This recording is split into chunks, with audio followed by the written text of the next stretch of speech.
Good afternoon from beautiful Cincinnati. My name is Christine Alele, and I'll be one of your keynote speakers at the Global Impact Celebration coming up in January 2022. I wanted to say thank you to St. Michael's and to the task force for inviting me and to let you know that I'm praying and I'm looking so much forward to being with you in January. And now the theme of our celebration is Come See How the Gospel Changes Our Story. And this is set in the encounter of Christ and the Samaritan woman. And in her story, we see very well how God impacts an individual, changes their story, and then takes that impacted life and sends them back to go and tell the glories of the transforming Messiah.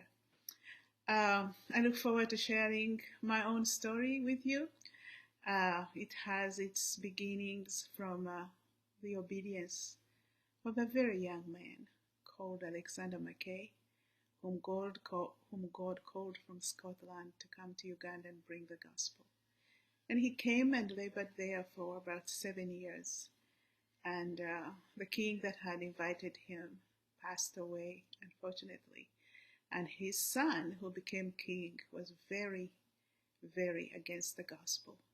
And he captured those young converts of Alexander and burned them. And those who escaped ran away. But they ran away with the gospel.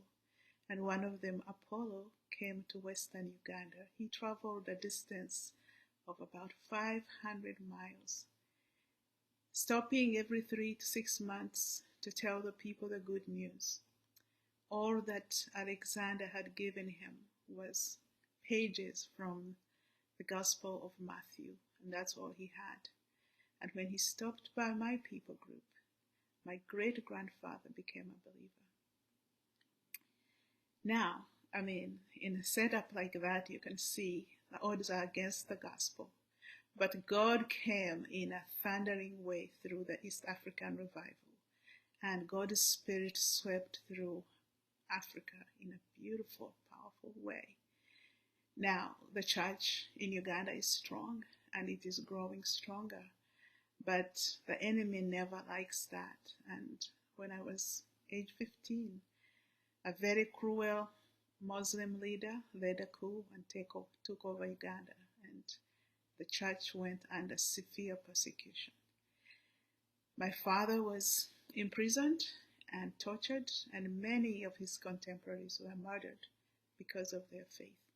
Now, you would think that that would cause me to run away from the gospel, but the power of Christ that I saw the year that Idi Amin fell is when I became a Christian.